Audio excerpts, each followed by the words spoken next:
കാടക്കോഴി കാര്യമുണ്ട്. കാടക്കോഴിനെ കൊല്ലാതെ കാരണം അവിടെ എല്ലാവർക്കും മറ്റേ കാടനെ കൊല്ലം ഭയങ്കര ഒരു ഇതായിരുന്നു. ഞാനാണ് മെയിനായിട്ട് അത്രേ ഉള്ളൂ. കൊല്ലണമല്ലോ എന്നിട്ടാണ് തിന്നണത്. അത് കരുത്തി ചില ക്യൂട്ട് എന്നൊക്കെ ഒരു ഇതുള്ളതുകൊണ്ട് എനിക്ക് അത് ഒരിക്കലും ഇപ്പൊ ഇത് കിട്ടണം, ഇത് കൊല്ലണമല്ലോ, അല്ലാതെ നിങ്ങൾ തിന്നില്ലല്ലോ. ഒരുവിധം എല്ലാവർക്കും സലീം കുമാറിന്റെ മകനായ ചന്തു സലീം കുമാറിനെ ഇപ്പൊ ഇഷ്ടമാണ്. അത്യാവശ്യം നല്ല നല്ല ക്യാരക്ടേഴ്സ് ഒക്കെ ഇപ്പൊ കിട്ടുന്നുണ്ട്. പുള്ളി അത്യാവശ്യം നർമ്മത്തിൽ ചാലിച്ച് സംസാരിക്കാറുണ്ട്.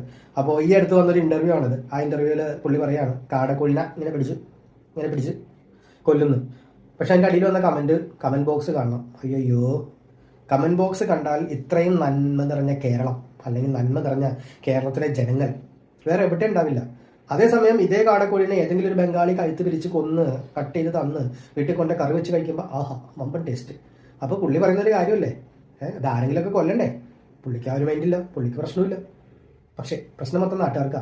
സലീം കുമാറിന്റെ മകൻ ഇങ്ങനെ ചെയ്തു, തെറ്റായി പോയി, എന്താല്ലേ കഴിക്കാം. പക്ഷേ എവിടെയോ കേട്ടിട്ടില്ലേ, കൊന്ന പാപം തിന്നാ തീരും. തിന്നാ പോരെ, തീരട്ടെ പാപം.